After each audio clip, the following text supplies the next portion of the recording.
الرؤيا بالحق لتدخلن المسجد الحرام إن شاء الله آمنين محلقين رؤوسكم ومقصرين لا تخافون فعلم ما لم تعلموا فجعل من دون ذلك فتحا قريبا. السلام عليكم ورحمة الله وبركاته. الحمد لله رب العالمين، نحمده ونستعينه ونؤمن به ونتوكل عليه، ونعوذ بالله من شرور أنفسنا ومن سيئات أعمالنا. من يهدي الله فلا مضل له ومن يضلل فلا هادي له. أشهد أن لا إله إلا الله وحده لا شريك له، وأشهد أن محمدا عبده ورسوله أرسله بالهدى ودين الحق ليظهره على الدين كله ولو كره المشركون. اللهم صل على محمد وعلى آل محمد كما صليت على إبراهيم وعلى آل إبراهيم إنك حميد مجيد. اللهم بارك على محمد وعلى آل محمد كما باركت على إبراهيم وعلى آل إبراهيم إنك حميد مجيد. أما بعد، فإن خير الحديث كتاب الله، وخير السنن سنن محمد صلى الله عليه وسلم، وشر الأمور محدثاتها، وكل محدثة بدعة، وكل بدعة ضلالة، وكل ضلالة في النار. اتقوا الله عباد الله، أوصيكم وإياي أولا بتقوى الله. إن نريد إلا الإصلاح ما استطعت وما توفيقي إلا بالله، عليه توكلت وإليه أنيب. اللهم رب اشرح لي صدري ويسر لي أمري واحلل عقدة من لساني يفقهوا قولي. أعوذ بالله من الشيطان الرجيم. بسم الله الرحمن الرحيم.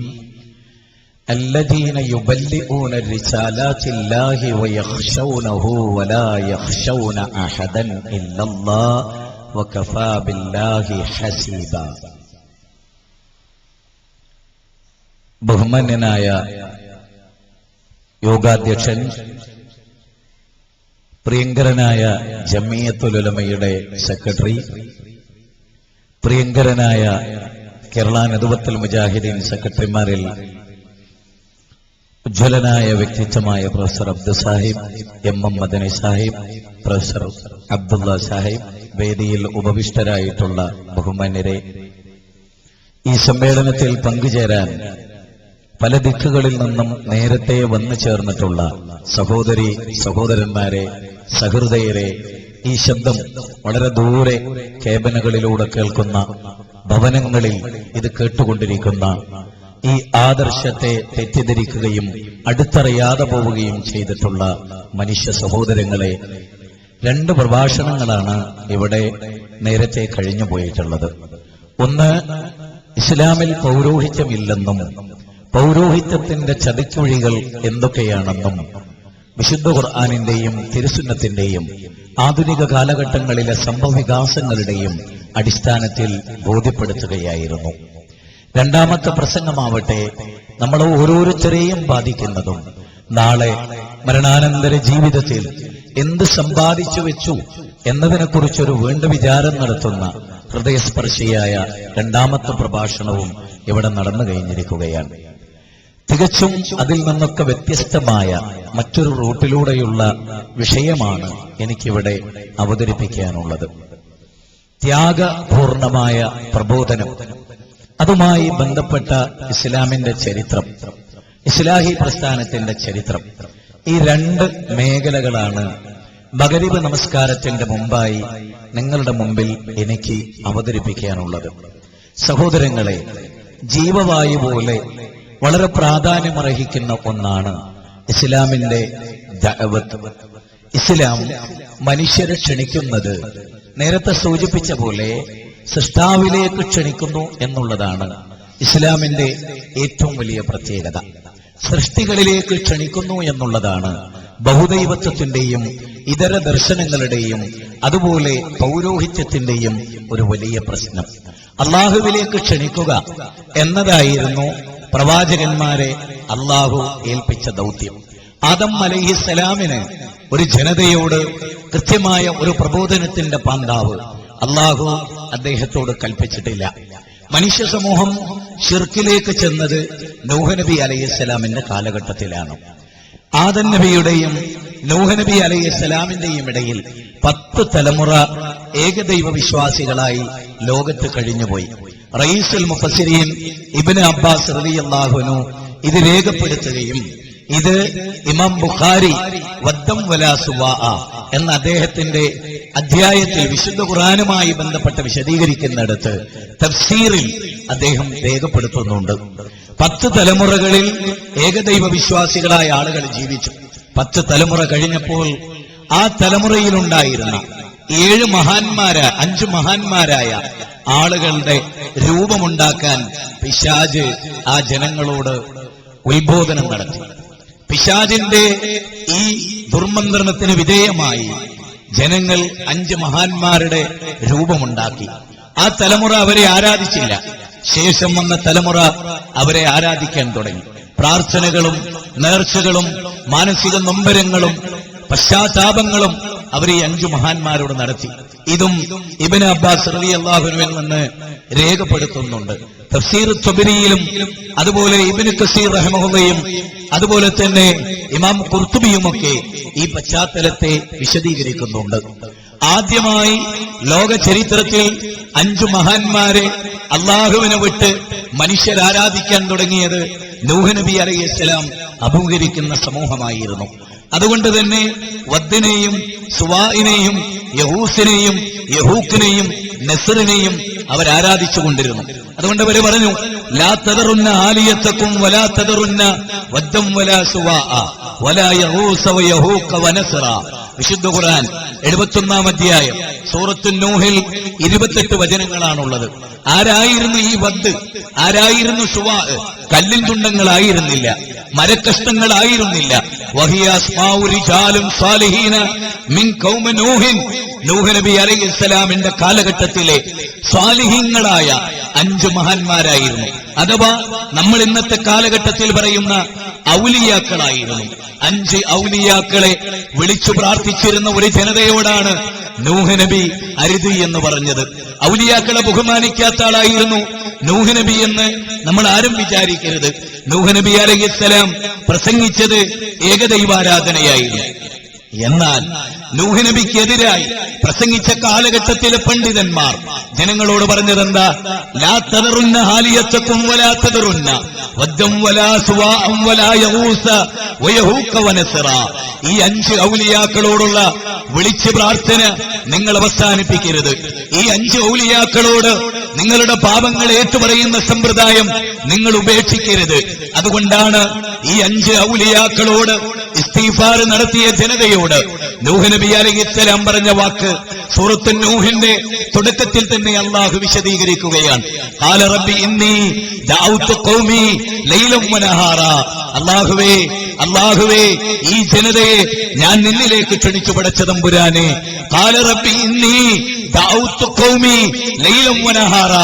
അല്ലാഹ് രാവെന്ന വ്യത്യാസമില്ലാതെ പകലെന്ന വ്യത്യാസമില്ലാതെ രാവും പകലും പരിഗണിക്കാതെ ഉച്ചയെന്ന സമയമില്ലാതെ സായം സന്ധ്യ എന്ന പരിഗണനയില്ലാതെ മനുഷ്യർ കേൾക്കുന്ന സന്ദർഭങ്ങളിലെല്ലാം പട്ടണങ്ങളിലും ഗ്രാമങ്ങളിലും അവർ തടിച്ചുകൂടുന്ന മാർക്കറ്റുകളിലും അവർ ഉത്സവ ചന്തകളിലും അവരാരാധിച്ചുകൊണ്ടിരുന്ന ഈ 5 മഹാന്മാരുടെ വിഗ്രഹത്തിന്റെ സാമീപ്യത്തിലും രാത്രി സൗകര്യമുള്ളവരെ ഞാൻ രാത്രി ചെന്ന് കണ്ടു. പടച്ചവനെ, ഞാൻ അവരെ നിന്നിലേക്ക് ക്ഷണിക്കുകയായിരുന്നു. ഇവിടെ വളരെ വ്യക്തമായ ഒരു റൂട്ട് നമുക്ക് കാണാൻ സാധിക്കുകയാണ്.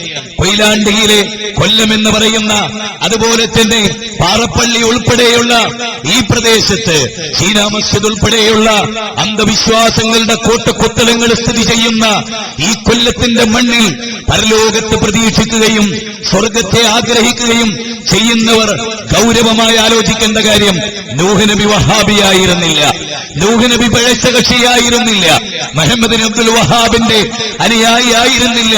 നൂഹ് നബി അലൈഹിസ്സലാം 5 ഔലിയാക്കളെയാണ് അവർ വിളിച്ചു പ്രാർത്ഥിച്ചത്. ഞാനല്ല പറയുന്നത്.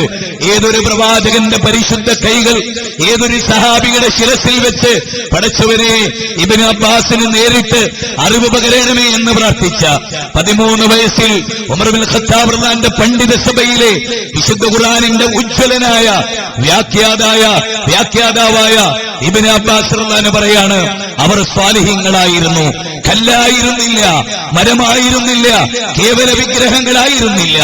ലോകത്തിന്റെ ചരിത്രത്തിൽ ഇമാം റാസിയുടെ 17ാമത്തെ വാള്യം 61ാമത്തെ പേജിൽ പറയുന്നുണ്ട്, ഒരു വിഗ്രഹവും പ്രതിഷ്ഠിക്കപ്പെട്ടിട്ടില്ല അമ്പിയാക്കളുടെ രൂപത്തിലല്ലാതെ, ഒരു വിഗ്രഹവും പ്രതിഷ്ഠിക്കപ്പെട്ടിട്ടില്ല ഔലിയാക്കളുടെ രൂപത്തിലല്ലാതെ.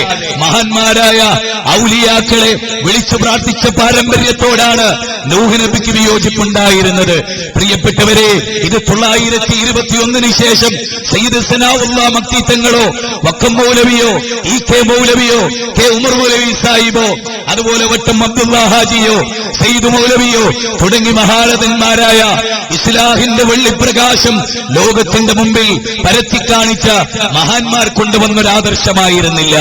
അതുകൊണ്ടാണ് നൂഹ് നബി അലൈഹിസ്സലാം അള്ളാഹുവിന്റെ മുമ്പിൽ പരാതി പറയുകയാണ്, നാഥാ, നിന്റെ സമൂഹത്തെ നിന്നിലേക്ക് ക്ഷണിച്ചപ്പോഴൊക്കെ അവരുടെ കാതുകളിൽ വിരലുകൾ തിരുകി അവരുടെ പുതപ്പ് കൊണ്ട് അവരുടെ ചെവി പൊത്തിപ്പിടിച്ചു.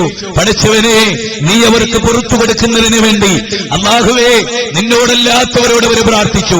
നിന്റെ വായു ശ്വസിച്ച്, നിന്റെ വെള്ളം കുടിച്ച്, നീ കൊടുത്ത കൈ കൊണ്ട് പിടിച്ച്, നീ കൊടുത്ത കാലുകൊണ്ട് നടന്ന്, നീ കൊടുത്ത ഹൃദയം കൊണ്ട് ചിന്തിച്ച്, നീ നൽകിയ സെറിബ്രവും നീ നൽകിയ സെറിബെല്ലവും അങ്ങനെയെല്ലാം നിന്റേതായി അനുഭവിച്ചാസ്വദിച്ചവർ പടച്ചവനെ തെറ്റുകൾ ചെയ്തവരായിരുന്നു.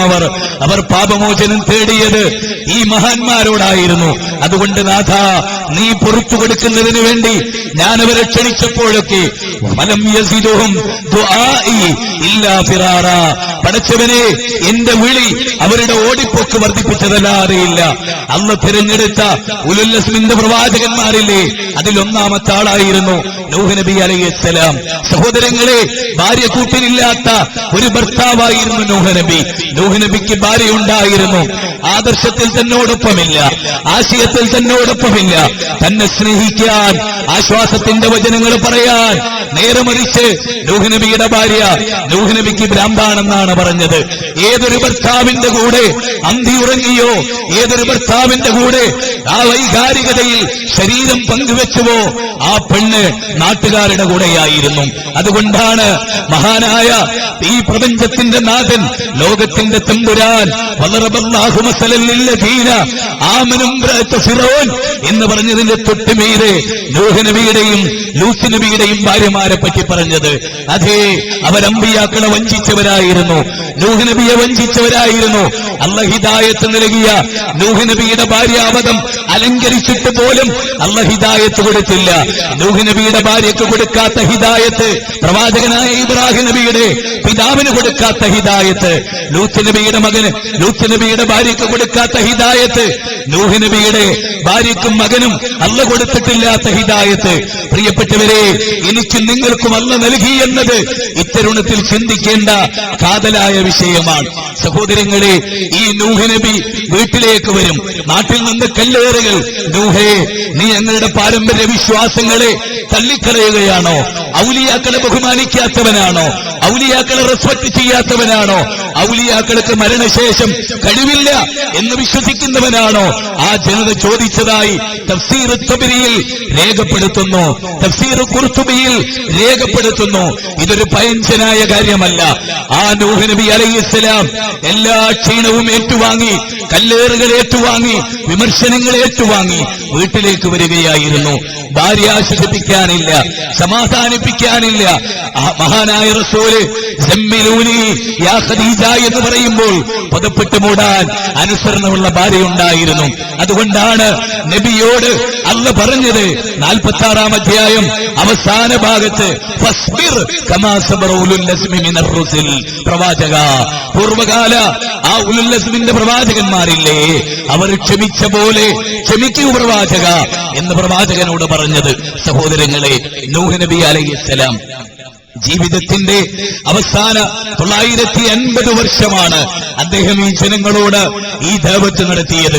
എന്നിട്ട് നൂഹ് നബി പറഞ്ഞു, ജനങ്ങളെ ഫഖുൽതുസ്തഗ്ഫിറു റബ്ബക്കും ഇന്നഹു കാന ഗഫാറാ യുർസിലിസ് സമാഅ അലൈക്കും മിദ്റാറാ വയുംദിദുക്കും ബിഅംവാലിൻ വബനീന വയജഅൽ ലക്കും ജന്നാത്തിൻ വയജഅൽ ലക്കും അൻഹാറാ മാലകുൽ ലാ തർജൂന ലില്ലാഹി വഖാറാ മാലകുൽ ലാ തർജൂന ലില്ലാഹി വഖാറാ മാലകുൽ ലാ തർജൂന ലില്ലാഹി വഖാറ. ഈ ആയത്തിനെ വിശദീകരിച്ചുകൊണ്ട് തഫ്സീർ തബരി പറയാൻ, അല്ല ജനങ്ങളെ, എന്താ നിങ്ങൾക്ക് അല്ലാഹുവിനൊരു ഗാംഭീര്യമില്ലാത്തത്? ഔലിയാക്കളുടെ പിന്നാലെ പോകുന്നവർക്ക് അള്ളാഹിനെ പറ്റി പറയുമ്പോൾ പുച്ഛമാണ്, അള്ളാഹുവിനെ പറ്റി പറയുമ്പോൾ പരിഹാസമാണ്. നൂഹ് നബിയുടെ ജനതയിൽ അതുണ്ടായി. ഔലിയാക്കളോട് ഇസ്തിഗ്ഫാർ നടത്തി. ഔലിയാക്കളുടെ ശിക്ഷ കിട്ടുമെന്ന് പറഞ്ഞാൽ അവർ ഭയപ്പെട്ടു. ഔലിയാക്കളെ പിടിച്ച് സത്യം ചെയ്യാൻ അവർ ഭയപ്പെട്ടു. തഫ്സീർ തബരിയുടെ വിശദാംശങ്ങളിൽ നമുക്ക് ഈ വസ്തുത കാണാം. അതുകൊണ്ട് നൂഹ് നബി ചോദിച്ചു, എന്താ അള്ളാഹുവിന് നിങ്ങൾ ഒരു വഖാറ് കാണാത്തത്? 71-ാം അധ്യായം 13 മുതൽ 16 വരെയുള്ള വചനമാണ്. വല്ലാഹു അംബതകും മിനൽ അർളി നബാതാ. അള്ളാഹു നിങ്ങളെ ഈ ഭൂമിയിൽ നിന്നൊരു മുളപ്പിക്കൽ മുളപ്പിച്ചു. ഈ ഭൂമിയുടെ ഭാഗമായിരുന്നു നിങ്ങൾ. മിൻഹാ ഖലഖനാകും വഫീഹാ നുഈദുകും വമിൻഹാ നുഖ്രിജുകും താറത്തൻ നുഖറാ. മണ്ണിന്റെ ഭാഗമായിരുന്ന നിങ്ങളെ, തെറിച്ചു വീണ ഇന്ദ്രിയത്തുള്ളിയുടെ കണികയായ നിങ്ങളെ. സൂറത്ത് ത്വാഹ 55-ാമത്തെ വചനം, ഫൽയൻദുരിൽ ഇൻസാനു മിമ്മ ഖുലിഖ് ഖുലിഖ മിമ്മാ ഇൻദാഫിക് യഖ്റുജു മിൻ ബൈനി സുൽബി വത്തറായിബ്. മനുഷ്യരെ, നിങ്ങൾ നിങ്ങളുടെ സൃഷ്ടിപ്പിനെ കുറിച്ച് ചിന്തിച്ചിട്ടുണ്ടോ? തെറിച്ചു വീണ ഇന്ദ്രിയത്തുള്ളിയിലെ ഒരു കണമായിരുന്നു നിങ്ങൾ. അതേ മാതാവിന്റെ പിതാവിന്റെ ബീജവും അണ്ഡവും കൂടിച്ചേർന്നാണ് സായിബാബ ഈ ഭൂമുഖത്തേക്ക് വന്നത്. 1 നൂറ്റാണ്ട് പോലും ആയുസ് തികയാതെ ഈ മണ്ണോട് മണ്ണ് വിട പറയുമ്പോ മനുഷ്യരെ, അവരെ ആരാധിച്ച ഭക്തജനങ്ങളെ കുറിച്ചോർത്ത് പിടയുന്ന ഒരു നെഞ്ചകം ഒരു മുസ്ലിമിന്റെ പ്രത്യേകതയാണ്. സ്പന്ദിക്കുന്ന മുസ്ലിമിന്റെ നെഞ്ചകം സായിബാബയെ കബറടക്കുന്ന രംഗങ്ങൾ കണ്ടുകൊണ്ട് കണ്ടവരെ, സായിബാബ അള്ളാഹുവിന്റെ അടിമയാണ്. മാതാമൃതാനന്ദമയി അള്ളാഹുവിന്റെ അടിമയാണ്. രവിശങ്കർ അള്ളാഹുവിന്റെ അടിമയാണ്. അമ്പിയാക്കൾ അള്ളാഹുവിന്റെ അടിമയാണ്. ഔലിയാക്കൾ അള്ളാഹുവിന്റെ അടിമയാണ്. വല്ലദീന തദഊന മിൻ ദൂനില്ലാഹ് ലാ യഖ്ലഖൂന ശൈഅൻ വഹും യഖ്ലഖൂൻ അംവാതുൻ അംവാതുൻ ഗൈറു അഹിയാഇൻ വമാ യശ്ഉറൂന അയ്യാന യുബഅസൂൻ. മനുഷ്യരെ, അള്ളാഹുവിന് പുറമെ, പ്രപഞ്ചനാഥന് പുറമെ, റബ്ബിന് പുറമെ നിങ്ങൾ വിളിച്ചു പ്രാർത്ഥിക്കുന്ന ആളുകളില്ലേ, അവർ സൃഷ്ടികളാണ്. സത്യമല്ലേ? സായിബാബ സൃഷ്ടിയല്ലേ? ശ്രീരാമൻ സൃഷ്ടിയല്ലേ? ശ്രീകൃഷ്ണൻ സൃഷ്ടിയല്ലേ? കന്യാമറിയം സൃഷ്ടിയല്ലേ? യേശുക്രിസ്തു സൃഷ്ടിയല്ലേ? മുഹമ്മദ് നബി സൃഷ്ടിയല്ലേ? ഉള്ളാളന്തങ്ങൾ സൃഷ്ടിയല്ലേ? നാഗൂരിലും അജ്മീറിലും മറമാടപ്പെട്ടു എന്ന് പറയുന്ന മഹാന്മാർ സൃഷ്ടിയല്ലേ? അള്ള പറയുകയാണ് 16-ാം അധ്യായം 21-ാമത്തെ വചനം, സൃഷ്ടികളോട് പ്രാർത്ഥിച്ചുകൂടാ, സൃഷ്ടാവിനോടെ പ്രാർത്ഥിച്ചുകൂടൂ. മാത്രമല്ല അംവാത്തുൻ, അവര് മരിച്ചുപോയി. അംവാത്തുൻ, അവര് മരിച്ചുപോയി. എന്റെ ചെറിയ മോള് എന്നോട് ചോദിച്ച ചോദ്യം അത്ഭുതത്തോടുകൂടി ഞാൻ കാണുകയാണ്. എന്റെ ചെറിയ മോൾ എന്നോട് ചോദിച്ചു, ബാപ്പി, സായിബാബ മരിച്ചല്ലോ, ഇനി അവർ ആരെ വിളിച്ച് പ്രാർത്ഥിക്കും? എത്ര സുന്ദരമായ ഒരാശയമാണ് പ്രിയപ്പെട്ടവരെ. ഞാൻ ഓർക്കുകയായിരുന്നു, സായിബാബ മരിച്ചപ്പോൾ എന്റെ മനസ്സിലേക്ക് കടന്നു വന്ന അനവധി ചിന്തകളിൽ ചില ചിന്തകൾ ഞാൻ അവിടെ കോറിയിടുകയാണ്. പുട്ടപ്പർത്തിയിൽ ചെല്ലാൻ വരാൻ, സായി ഭക്തരെ കാണാൻ. മനുഷ്യരെ, നിങ്ങൾക്ക് വായു നൽകിയ അല്ലാഹ് സായിബാബയോടുകൂടെ മരിച്ചില്ല. നിങ്ങൾക്ക് വെള്ളം തന്ന അല്ലാഹ് സായിബാബയോടുകൂടി മരിച്ചില്ല. നിങ്ങളുടെ ഹാർട്ടിനെ നിയന്ത്രിക്കുന്ന അല്ലാഹ് നിങ്ങളുടെ ഹാർട്ടിന് നിശ്ചലത വരുത്തിയില്ല. സായിബാബയാണ് ആകാശത്തെ കൺട്രോൾ ചെയ്തിരുന്നെങ്കിൽ ആകാശം നിശ്ചലമാകുമായിരുന്നു, ഭൂമി നിശ്ചലമാകുമായിരുന്നു, സൂര്യൻ ചലിക്കാതിരിക്കും, ചന്ദ്രൻ നിലാവലകൾ പൊഴിക്കാതിരിക്കും. എന്തിന്? സ്വന്തം ശരീരത്തിലെ 130 ഗ്രാം ഭാരമുള്ള, ചിന്തിക്കണം, മനുഷ്യൻ എന്ന മഹാദിശനാശാലി. ഇന്ന ശർറദ്ദവാബി ഇൻദല്ലാഹ് അസുമ്മും ബുക്കുമുല്ലദീന ലാ യഖിലൂൻ. ഖുർആനിലെ 8-ാം അധ്യായം 22-ാമത്തെ വചനമാണ്. അല്ലാഹുവിന്റെ അടുത്ത് ഏറ്റവും കിട്ടരായ ജീവികൾ ഡഫ് ബ്ലൈൻഡ് ആൻഡ് മ്യൂട്ടുള്ള, അന്ധതയും ബധിരതയും മൂകതയുമുള്ള. കണ്ണുണ്ട്, കാണേണ്ടത് കണ്ടില്ല. കാതുണ്ട്, കേൾക്കേണ്ടത് കേട്ടില്ല. ഹൃദയമുണ്ട്, ചിന്തിക്കേണ്ടത് ചിന്തിച്ചില്ല. അതുകൊണ്ട് തന്നെ ആ മനുഷ്യരെ വിളിച്ചുകൊണ്ടാണ് ഇസ്ലാം പറയുന്നത്, മനുഷ്യരെ, സായിബാബയ്ക്ക് ലോകത്തിന്റെ നിയന്ത്രണത്തിൽ പങ്കാളിത്തമുണ്ടായിരുന്നുവെങ്കിൽ ലഫസദതാ, ഭൂമി ഫസാദിലാകുമായിരുന്നു. ഭൂമിയുടെ സഞ്ചാരം സെക്കൻഡിൽ 30 കിലോമീറ്റർ വേഗതയിൽ ഈ ഭൂമി സഞ്ചരിക്കുന്നുണ്ട്. ഭൂമിയുടെ സഞ്ചാരമെങ്ങാനും സായിയുടെ നിയന്ത്രണത്തിലായിരുന്നുവെങ്കിൽ ഭൂമി നിശ്ചലമാകുമായിരുന്നു. അതുണ്ടായില്ല. സായി മരിച്ചിട്ടും സൂര്യൻ ഉദിച്ചു, സായിബാബ മരിച്ചിട്ടും രാവുണ്ടായി, സായിബാബ മരിച്ചിട്ടും പകലുണ്ടായി, സായിബാബ മരിച്ചിട്ടും പുഷ്പങ്ങൾ ഉദയം ചെയ്തു, സായിബാബ മരിച്ചിട്ടും നമ്മളൊക്കെ ഇവിടെ ജീവിച്ചു. ലോകത്തെ നിയന്ത്രിക്കുന്ന ഒരു ശക്തിയായിരുന്നു അദ്ദേഹമെങ്കിൽ ലോകം എന്നേക്കുമായി നശിച്ചു പോകുമായിരുന്നു. സഹോദരങ്ങളെ, ഓർക്കേണ്ട വലിയൊരു ചിന്തയുടെ പ്രശ്നമാണിത്. സായിബാബ മരിച്ചപ്പോൾ 1-2 കാര്യങ്ങൾ പ്രധാനമായി നാം മനസ്സിലാക്കേണ്ടതുണ്ട്. സൃഷ്ടികളെ ആരാധിച്ച മനുഷ്യരുടെ മുമ്പിലാണ് പ്രവാചകന്മാർ പോയി നിന്നത്. നമ്രൂദിന്റെ കൊട്ടാരത്തിലാണ് മഹാനായ ഫിറഔൻ, നമ്രൂദിന്റെ കൊട്ടാരത്തിലാണ് മഹാനായ ഇബ്രാഹിം നബി അലൈഹിസ്സലാം ചെന്ന് നിന്നത്. ഫിറൗനിന്റെ കൊട്ടാരത്തിന്റെ പടിവാതിൽക്കൽ കയറിയാണ് മഹാനായ മൂസാ നബി കടന്നു എന്നത്. എന്തിനായിരുന്നു ഇത്? ആലോചിക്കേണ്ടതുണ്ട് നമ്മൾ. അള്ളാഹുവിലേക്ക് ക്ഷണിക്കാൻ 130 ഗ്രാം ഭാരമുള്ള സായിബാബയുടെ കിഡ്നി വർഷങ്ങൾക്ക് മുമ്പ് കേടുവന്നു പോയിട്ടുണ്ട്. അദ്ദേഹം അറിഞ്ഞില്ല. അദ്ദേഹത്തിന്റെ ശ്വാസകോശം നശിച്ചുപോയി. അദ്ദേഹം അറിഞ്ഞില്ല. സ്വന്തം ശരീരത്തിലെ 130 ഗ്രാം ഭാരമുള്ള കിഡ്നി പോലും തനിക്ക് നിയന്ത്രിക്കാൻ സാധിച്ചില്ല.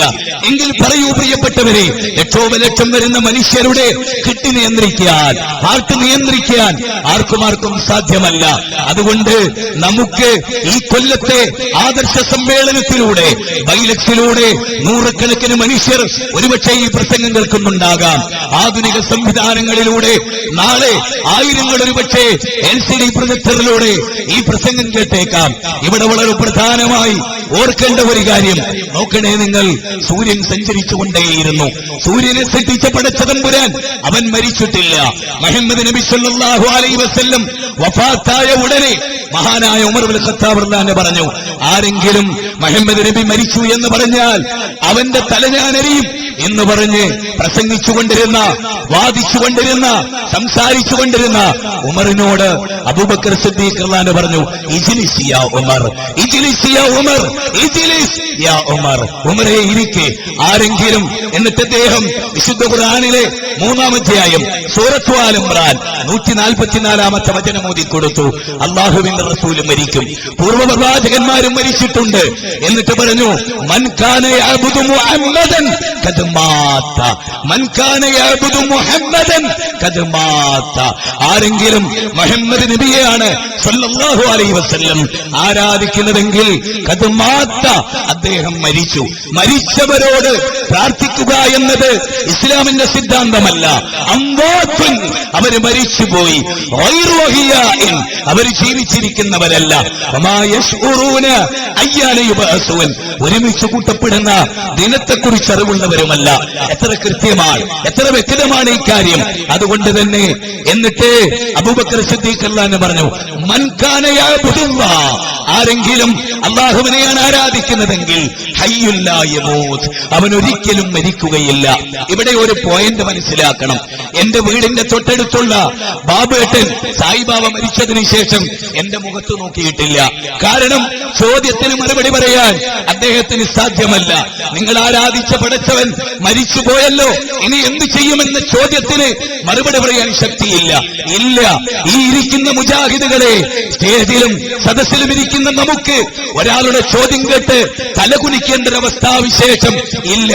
നിങ്ങളുടെ അല്ലാഹു സീരിയസ് ആയിട്ട് ഹോസ്പിറ്റലിൽ പ്രവേശിപ്പിക്കപ്പെട്ടു എന്ന് ചാനലിൽ കണ്ടല്ലോ, പത്രത്തിൽ കണ്ടല്ലോ എന്ന് നമ്മൾ ആരാധിക്കുന്ന റബ്ബിനെ കുറിച്ച് ഒരാളും ചോദിക്കുകയില്ല.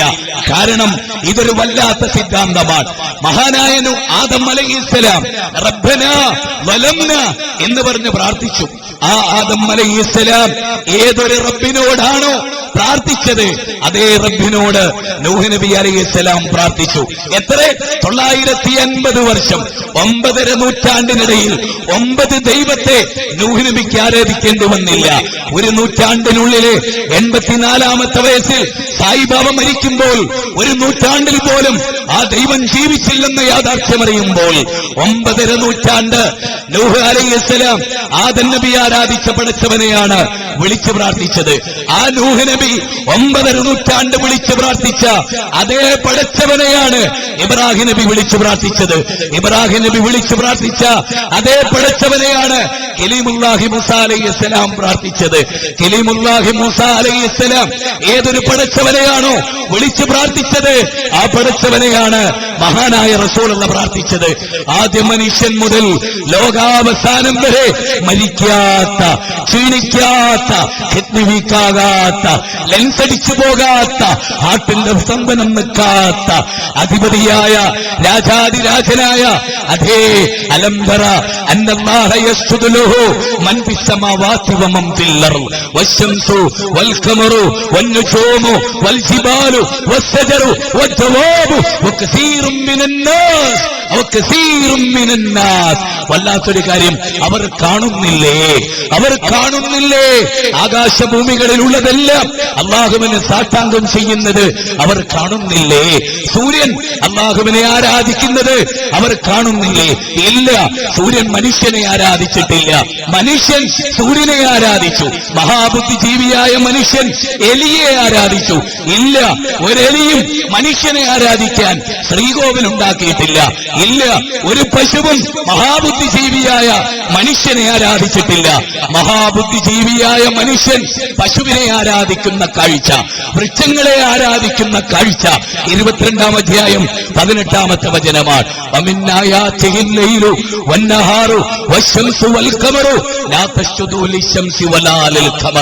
രാവ് അല്ലാഹുവിന്റെ ദൃഷ്ടാന്തത്തിൽപ്പെട്ടതാണ്. നോക്കണം, രാവുണ്ടായതിനു ശേഷം 50,000 കൊല്ലം കഴിഞ്ഞ് ഏതോ ഒരു ചിങ്ങമാസത്തിലെ അർദ്ധരാത്രിയിൽ ദേവകിയുടെ 8ാമത്തെ പുത്രനായി ജനിച്ച ഒരു ശക്തിയെ ദൈവമെന്ന് ഇസ്ലാം വിളിച്ചില്ല. ആമിനയുടെ അബ്ദുള്ളയുടെ പുത്രനായി ജനിച്ച മുഹമ്മദ് സല്ലല്ലാഹു അലൈഹി വസല്ലമയെ ദൈവമായി ഇസ്ലാം അവരോധിച്ചില്ല. കന്യാമറിയമിന്റെ പുത്രനെ ദൈവമായി ഇസ്ലാം അവരോധിച്ചില്ല.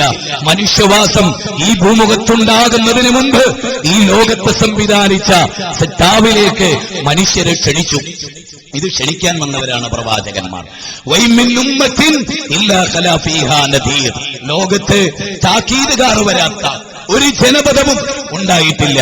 ഞാൻ ആലോചിക്കുകയായിരുന്നു, നിങ്ങൾക്ക് നമ്മുടെ രാഷ്ട്രപിതാവ്, മുൻ രാഷ്ട്രപിതാവ് APJ അബ്ദുൽ കലാം, അദ്ദേഹത്തിന് തൗഹീദില്ല, അദ്ദേഹത്തിന് ഇസ്ലാമില്ല, അദ്ദേഹത്തിന് ഖുർആൻ അറിയില്ല.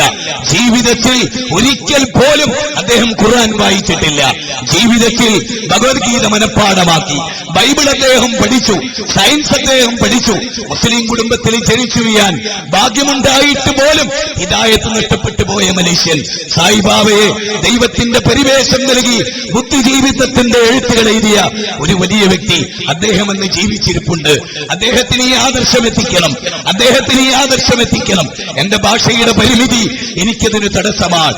അതെ, ഇവിടെ നിങ്ങൾ നോക്കൂ, VR കൃഷ്ണ അയ്യർ അദ്ദേഹം പറയുകയാണ്, സായിബാബയോട് അദ്ദേഹം ചോദിച്ചുവത്രേ, അങ്ങന്റെ മുമ്പിലുള്ളപ്പോൾ അങ്ങന്റെ രക്ഷകനാൽ എന്റെ പിന്നിൽ ഒരപകടം പതിയിരുന്നാൽ എന്നെ ആര് രക്ഷപ്പെടുത്തുമെന്ന് ചോദിച്ചത്രേ. സായിബാബ അതിന് പറഞ്ഞ മറുപടി, അങ്ങയുടെ മുന്നിലും അങ്ങയുടെ പിന്നിലും അങ്ങയുടെ വലതു ഭാഗത്തും അങ്ങയുടെ ഇടതു ഭാഗത്തും ഞാനുണ്ട്, എങ്ങോട്ട് തിരിഞ്ഞാലും എന്റെ സാന്നിധ്യം കാണാം. എന്നിട്ട് VR കൃഷ്ണയ്യർ എന്ന മഹാബുദ്ധിജീവി പറയുകയാണ്, അതുകൊണ്ടാണ് 96ാമത്തെ വയസ്സിലും ഞാൻ ജീവിക്കുന്നത് എന്ന്. മുന്നിലും പിന്നിലും ഇടതുഭാഗത്തും വലതുഭാഗത്തുമുള്ള സായിബാബ തന്റെ VR കൃഷ്ണയ്യരുടെ പ്രായം പോലും ഉണ്ടായില്ല. സായിബാബക്ക് പ്രവചിച്ച കാലഘട്ടം പോലും ആയുസ് നിലനിന്നില്ല. സായിബാബക്ക് VR കൃഷ്ണയ്യർക്ക് ബുദ്ധി വർക്ക് ചെയ്തില്ല. സച്ചിൻ തെണ്ടുൽക്കറിന് ബുദ്ധി വർക്ക് ചെയ്തില്ല. ലോകത്തെ സൃഷ്ടിച്ച പടച്ചതമ്പുരാനിലേക്കാണ് നമുക്കവരെ ക്ഷണിക്കാനുള്ളത്. ഖലഖസ്സമാവാതി ബിഗൈരി അമദിൻ തറൗനഹാ വഅൽഖാ ഫിൽ അർളി റവാസിയ അൻ തമീദ ബികും വബസ്സ ഫീഹാ മിൻ കുല്ലി ദാബത്തിൻ വഅൻസൽനാ മിനസ് സമാഇ മാഅ ഫഅംബത്നാ ഫീഹാ മിൻ കുല്ലി സൗജിൻ കരീം. ഇബ്രാഹിം അലൈഹിസ്സലാം ബാപ്പാക്ക് പഠിപ്പിച്ചു കൊടുത്ത സിദ്ധാന്തവും ഇതിനെതിരല്ല. ആകാശഭൂമികളെ നോക്കൂ, ഒരു മകൻ, ഊർപട്ടണത്തിൽ ജീവിച്ച ഒരു മകൻ, ആരാ? ഇബ്രാഹിം നബി. 16 വയസ്സുള്ള ഒരു +1 വിദ്യാർത്ഥിയുടെ പ്രായം. ബാപ്പാനോട് തൗഹീദ് നടത്തുന്ന കാലം. MSMകാരെ, ISMകാരെ ഓർക്കണം നിങ്ങൾ. എന്താ നിങ്ങൾ മനസ്സിലാക്കുന്നത്? +1 വിദ്യാർത്ഥിയുടെ പ്രായമുള്ള ഇബ്രാഹിം അലൈഹിസ്സലാം ബാപ്പാന്റെ മുഖത്ത് നോക്കുകയാണ്. ഇറാഖിന്റെ തലസ്ഥാന നഗരിയായ ബഗ്ദാദ് നിങ്ങൾ കേട്ടിട്ടുണ്ടാകും. അമേരിക്കയും ബ്രിട്ടനും ഇസ്രയേലും ചേർന്ന് നശിപ്പിച്ച് തരിപ്പണമാക്കിയ പ്രവാചക പാരമ്പര്യത്തിന്റെ പൈതൃകമുറങ്ങുന്ന യൂഫ്രട്ടീസിന്റെ, ടൈഗ്രീസിന്റെ, മെസപ്പൊട്ടേമിയൻ സംസ്കാരം നിലനിന്ന ഒരു നാഗരികതയെ തകർത്ത് തരിപ്പണമാക്കിയ ആ പ്രദേശമുണ്ടല്ലോ, ആ ബഗ്ദാദിൽ നിന്ന് 400 കിലോമീറ്റർ അകലെ അന്നാസിറിയ പട്ടണം. അന്നാസിറിയ പട്ടണത്തിന്റെ തെക്ക് ഭാഗത്ത് 10 കിലോമീറ്റർ അകലെ ഊർപട്ടണം. ആ ഊർപട്ടണത്തിൽ ഇന്നും ഇബ്രാഹിം നബിയുടെ വീടിന്റെ അവശിഷ്ടം കാണാം. ഇബ്രാഹിം നബി താമസിച്ച വീട് ഇന്നും നമുക്കവിടെ കാണാം. അവിടെ നിന്നുകൊണ്ടാണ് വിഗ്രഹ പൂജകനായ, ക്ഷേത്ര പൂജാരിയായ സ്വപിതാവിനോട് യാ അബതി, യാ അബതി, യാ അബതി. എന്തൊരു സ്നേഹമായിരുന്നു എന്റെ പ്രിയപ്പെട്ട ഉപ്പ. സ്നേഹിക്കുകയായിരുന്നു. അവർ നരകത്തിലെത്തരുത് എന്നാഗ്രഹിക്കുകയായിരുന്നു. യാ അബതി, എന്റെ പ്രിയ പിതാവേ. സ്നേഹം നിലനിൽക്കുകയാണ്. എന്റെ പൊന്നുപ്പ. ലിമ തഅബുദു മാ ലാ യസ്മഉ വലാ യുബ്സിറു വലാ യുഗ്നി അൻക ശൈആ.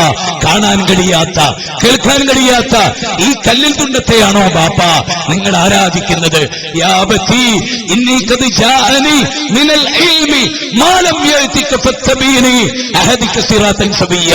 ബാപ്പ, നിങ്ങൾക്ക് കിട്ടാത്തൊരറിവ്, നിങ്ങൾക്ക് അറിവില്ലെന്നല്ല, നിങ്ങൾ അറിവുള്ളവൻ തന്നെ. പക്ഷേ ബാപ്പ, നിങ്ങൾക്ക് വന്നെത്തിയിട്ടില്ലാത്ത ഒരു യഥാർത്ഥ പ്രകാശം, ഒരു യഥാർത്ഥ വെളിച്ചം, തൗഹീദിന്റെ ശബ്ദം എനിക്ക് വന്നെത്തിയിട്ടുണ്ട് ബാപ്പ. അത് നിങ്ങൾ സ്വീകരിച്ചാൽ ഞാൻ നിങ്ങളെ വഴി നടത്താം. ഞാൻ നിന്റെ ബാപ്പയാ, നീ എന്റെ മോന, പോവിടുന്ന്. പാരമ്പര്യ വിശ്വാസങ്ങളെ തള്ളിക്കളയുന്നവനെ എന്ന് ബാപ്പ ആക്രോശിക്കുകയാണ്. ഇബ്രാഹിം നബി എന്റെ പൊന്നുപ്പ എന്ന് വിളിച്ചു, എന്റെ മുത്തുപ്പ എന്ന് വിളിച്ചു, ബഹുമാനം കാത്തു സൂക്ഷിച്ചു. എന്നിട്ടും ഇബ്രാഹിം നബി എതിർക്കപ്പെട്ടു. ചക്കരവാക്കുകൊണ്ട് ആളുകൾ സ്വീകരിക്കുമെന്നത് ഒരു വെറും വാക്ക് മാത്രമാണ്. എതിർക്കുന്നവർ നിങ്ങൾ എന്ത് വാക്ക് പറഞ്ഞാലും എതിർത്തുകൊണ്ടേയിരിക്കും. നിഷേധിക്കുന്നവർ നിങ്ങൾ ഇനി മോനെ, തേനെ, മുത്തേ, ചക്കരെ എന്ന് വിളിച്ചാലും അവൻ എതിർത്തുകൊണ്ടേയിരിക്കും. പഞ്ചാര വാക്കിന് പ്രസക്തിയില്ലാത്ത ഒരു നൂറ്റാണ്ടിലാണ് ഞാൻ നിങ്ങൾ ജീവിച്ചുകൊണ്ടിരിക്കുന്നത്. ഇത് നിങ്ങൾ മനസ്സിലാക്കണം. കാരണം രോഗം ഫസ്റ്റ് സ്റ്റേജിലല്ല. ക്യാൻസറിന്റെ സ്റ്റേജ് ഫസ്റ്റ് സ്റ്റേജ് ആണെങ്കിൽ ചികിത്സയുണ്ട്, ലളിതമാണ് ചികിത്സ. 4 സ്റ്റേജും കഴിഞ്ഞ് ഒരു രോഗിക്ക് ചികിത്സ ഫലിക്കില്ല. ചിലപ്പോൾ ഓപ്പറേഷൻ പോലും ഫലിക്കില്ല. ലോകത്തിലെ മൊത്തത്തിലുള്ള മനുഷ്യരുടെ അവസ്ഥാവിശേഷം പരിശോധിച്ചാൽ കേവലമായ സതുപദേശം കൊണ്ട് മാത്രം ഈ ജനത നന്നാകുമെന്ന് നാം വിചാരിക്കേണ്ടതില്ല. ഈ ജനതയുടെ മനോമുഖരത്തിലേക്ക് അടിച്ചു കയറി നമുക്കറിയാം, ഒരു വാർപ്പ് നിർവഹിച്ചാൽ, ഇന്നൊരു വാർപ്പ് നിർവഹിച്ചാൽ അതിൽ നമുക്ക് നമുക്ക് നമ്മുടെ പേര് കൈയുടെ നഖം കൊണ്ട് എഴുതാം, ഈർക്കൽ കൊണ്ട് എഴുതാം. 3 ദിവസം കഴിഞ്ഞാൽ ഒരു കമ്പി കൊണ്ട് അതിൽ വരയ്ക്കാൻ അല്പം ശക്തി ആവശ്യമാണ്. അതൊരു 10 വർഷം കഴിഞ്ഞ വാർപ്പാണെങ്കിൽ അടിച്ചു പൊളിക്കേണ്ടി വരും. നൂറ്റാണ്ടുകളുടെ അന്ധവിശ്വാസം പേറിയ മനസ്സിൽ കേവലമായ ഒരു തൊടൽ കൊണ്ട് ഈ സമൂഹം നന്നാകുമെന്ന് നിങ്ങൾ വിചാരിക്കരുത്. യാ അബതി ഇന്നി അഖാഫു അൻ യമസ്സക അദാബൻ മിനർ റഹ്മാൻ. അതാണ് പ്രവാചകന്മാരുടെ മാനദണ്ഡം. ബാപ്പാ, ഞാനിത് നിങ്ങളോട് പറയുന്നത് ദുനിയാവിൽ എനിക്കൊരു നേട്ടമില്ല ബാപ്പാ. ബാപ്പാ, നിങ്ങൾ തൗഹീദ് സ്വീകരിച്ചാൽ പരലോകത്തും ഇഹലോകത്തും നിങ്ങൾക്ക് രക്ഷ. നിങ്ങളിത് സ്വീകരിക്കുക വഴി എനിക്കൊന്നും കിട്ടാനില്ല ബാപ്പാ, റബ്ബിന്റെ പ്രതിഫലമല്ലാതെ. എന്നിട്ട് ഇബ്രാഹിം നബി പറഞ്ഞു, ഇന്നി അഖാഫു അൻ യമസ്സക അദാബൻ മിനർ റഹ്മാൻ. 19-ാമത്തെ അധ്യായം 42 മുതൽ 49 വരെയുള്ള വചനം. ബാപ്പാ, നിങ്ങൾക്കൊരു ശിക്ഷ വരുന്നതിനെ ഞാൻ ഭയപ്പെടുന്നുണ്ട് ബാപ്പാ. സഹീഹുൽ ബുഖാരിയിൽ കാണാം, പരലോകത്ത് ഇബ്രാഹിം നബി വരും, മറുഭാഗത്ത് ഇബ്രാഹിം നബിയുടെ ബാപ്പ ആസറുണ്ടാകും. അന്ന് ബാപ്പാനോട് തൗഹീദ് പറഞ്ഞപ്പോ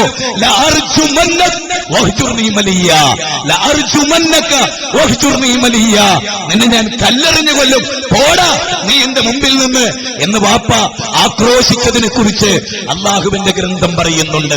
സ്വന്തം മോനെ വീട്ടിൽ നിന്ന് ബാപ്പ ആട്ടിയിറക്കുന്ന കല്ലെറിയുമെന്ന് പറഞ്ഞ ആ പാരമ്പര്യം വിശുദ്ധ ഖുർആൻ വിശദീകരിക്കുകയാണ്. അപ്പോഴും ആത്മസംയമനം പാലിച്ച് ക്ഷമ പാലിച്ച് ആ മകൻ പറയുകയാണ്, ബാപ്പാ സലാമുൻ അലൈക്കും, ബാപ്പാ സലാമുൻ അലൈക്കും. അല്ലാഹുവിന്റെ രക്ഷ എന്റെ ബാപ്പാ നിങ്ങൾക്കുണ്ടാകട്ടെ, ഞാൻ നിങ്ങൾക്ക് വേണ്ടി പ്രാർത്ഥിക്കും. ആ ഖലീലുള്ളാഹി ഇബ്രാഹിം നബി പരലോകത്ത് വരും. റസൂലുള്ള പറയാൻ, അന്ന് ബാപ്പ ആസറിനെ കാണും, തന്റെ പ്രിയ പിതാവ് ആസറിനെ കാണും. അന്ന് ഇബ്രാഹിം നബി അള്ളാഹിനോട് പറയുമത്രേ, അല്ലാ എന്റെ പ്രിയപ്പെട്ട ബാപ്പ, എന്റെ ബാപ്പ നരകത്തിൽ പോകുക വഴി എനിക്ക് നിന്ദിതയാണ് റബ്ബേ, അതിന് നീ എന്നെ വിധേയമാക്കരുത്. അത് പറഞ്ഞു തീരുന്ന സമയം ഇബ്രാഹിം നബിയുടെ കാലിനടിയിൽ ഒരു ജന്തു, ഒരു കറുത്ത ജീവി രക്തത്തിൽ കിടന്ന് പിടയ്ക്കും. ഇബ്രാഹിം നബിയുടെ കാല് വലിക്കും. കാല് വലിക്കുന്ന ആ സെക്കൻഡിൽ ഇബ്രാഹിം നബിയുടെ ബാപ്പ നരകത്തിലേക്ക് വലിച്ചെറിയപ്പെടും എന്ന് പ്രവാചക തിരുമേനി നമ്മളെ പഠിപ്പിക്കുകയാണ്. മൂസാ നബി അലൈഹിസ്സലാം ഫിറൗനിന്റെ കൊട്ടാരത്തിൽ ചെന്നു. ഫഖാല അന റബ്ബുക്കുമുൽ അലാ ഫഹശറ ഫനാദാ ഫഖാല അന റബ്ബുക്കുമുൽ അലാ. അത് പറഞ്ഞ ഫിറൗനിനോട് ഫഖൂലാ ലഹു ഖൗലൻ ലയ്യിന ലഅല്ലഹു യതദക്കറു വ യഖ്ശാ. വിശുദ്ധ ഖുർആൻ 20-ാം അധ്യായം 42 മുതൽ 44 വരെയുള്ള വചനം. ഇബ്രാഹിം നബി ഫിറൗനിന്റെ കൊട്ടാരത്തിൽ ചെന്നു. എന്നിട്ട് റബ്ബിനെ പരിചയപ്പെടുത്തി. റബ്ബുനല്ലദീ അഅതാ കുല്ല ശൈഇൻ ഖൽഖഹു സുമ്മ ഹദാ. പീഡിപ്പിക്കപ്പെട്ടു, കഷ്ടപ്പെട്ടു, ത്യാഗമനുഭവിച്ചു, നാട് വിടേണ്ടി വന്നു പ്രവാചകന്മാർക്ക്. ഊർപട്ടണത്തിൽ നിന്ന് ഇതാ ഇന്ന് എബ്രോൻ നഗരത്തിലാണ് ഇബ്രാഹിം നബിയുടെ ഖബറുള്ളത്. അമ്പിയാക്കൾ ത്യാഗമനുഭവിക്കുകയായിരുന്നു. ഇവിടെ വളരെ പ്രധാനപ്പെട്ട ഒരു പോയിന്റ്, അമ്പിയാക്കൾ ജനങ്ങളിലേക്ക് ഇറങ്ങിച്ചെന്നു. ആധുനിക കാലഘട്ടത്തിലെ മുസ്ലിങ്ങൾ പരിചയപ്പെടുത്തുന്ന ഔലിയാക്കൾ അവരാരാ? അവർ ജനങ്ങളിലേക്ക് ഇറങ്ങിച്ചെന്നവരല്ല. ഈ ഒരു പോയിന്റ് പള്ളിയുടെ ഉള്ളിൽ നിൽക്കുന്ന മുസ്ലിയാക്കന്മാരായിട്ടുള്ള ആളുകൾ വരെ ശ്രദ്ധിക്കേണ്ട ഒരു പോയിന്റാണ്. അമ്പിയാക്കൾ റോട്ടിലിറങ്ങിയവരാണ്. ഔലിയാക്കൾ, അള്ളാഹുവിന്റെ യഥാർത്ഥ ഔലിയാക്കൾ റോട്ടിലിറങ്ങിയവരാണ്.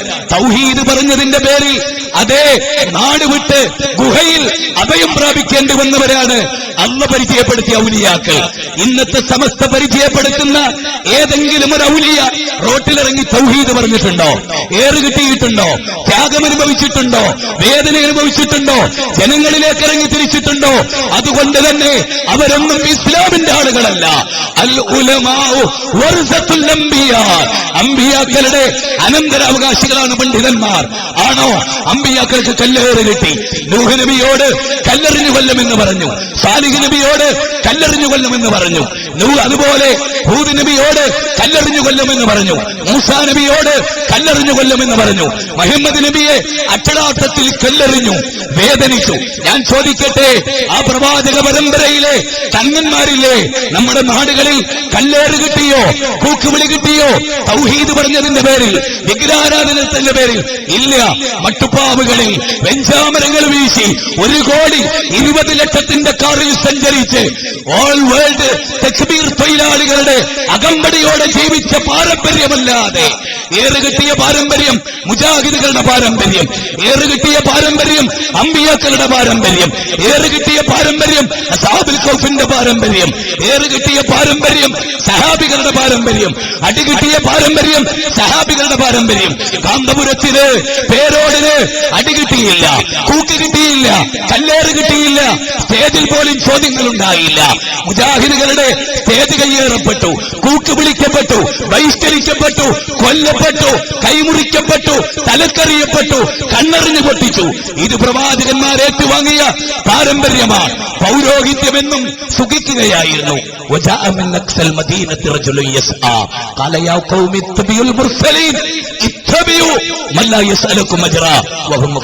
സൂറത്ത് യാസീൻ 36-ാം അധ്യായം 21-22 വചനം. ആ നാട്ടിലൊരു മനുഷ്യൻ, പുരോഹിതന്മാരുടെ കൈകളിൽ ഞെരിഞ്ഞമർന്ന് ജീവിച്ചൊരു മനുഷ്യൻ. തീർന്നില്ല, ആ പുരോഹിതന്മാർക്ക് എന്ത് തൊട്ടാലും പൈസ വേണം. അങ്ങനെയാണ് 3 പ്രവാചകന്മാർ അല്ലാഹ് അയക്കുന്നത് ആ നാട്ടില്.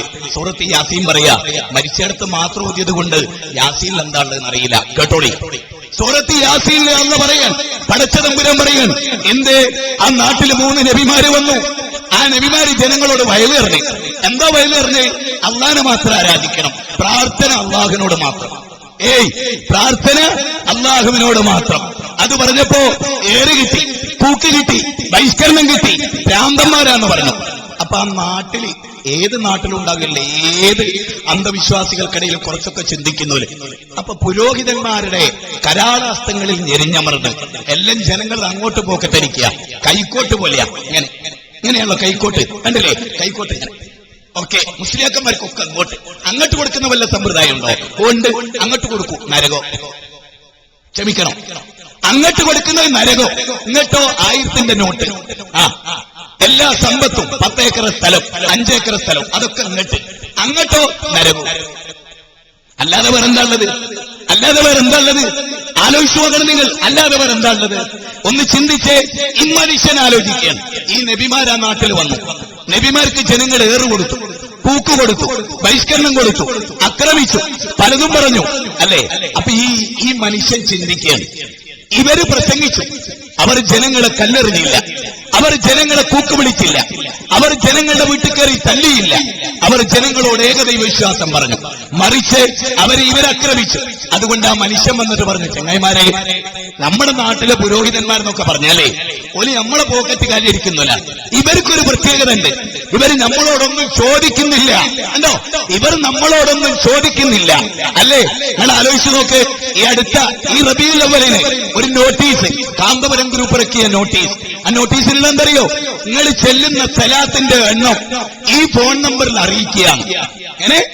നിങ്ങൾ ചെല്ലുന്ന ഇബാദത്താകുന്ന സലാത്തിന്റെ എണ്ണം ഈ ഫോൺ നമ്പറിൽ അറിയിക്കുക. പടച്ചോനാ, നിങ്ങൾ ചെയ്യുന്ന അടുത്ത വർഷത്തെ നോട്ടീസിൽ നിങ്ങൾ നിസ്കാരത്തിന്റെ റക്കഅത്തിന്റെ എണ്ണം, സുന്നത്ത് എത്രേ, ഫർള് എത്രേ, തഹജ്ജുദ് എത്രേ, നിങ്ങൾ നോറ്റ നോമ്പ്, നിങ്ങൾ ചെയ്ത ഹജ്ജ്, നിങ്ങൾ ചെയ്ത ഉംറ, നിങ്ങൾ കൊടുത്ത സദക്ക, അതൊക്കെ ഈ ഫോൺ നമ്പറിൽ അറിയിക്കുക. എന്തൊരു കൗമാണ് ഈ കൗമ്!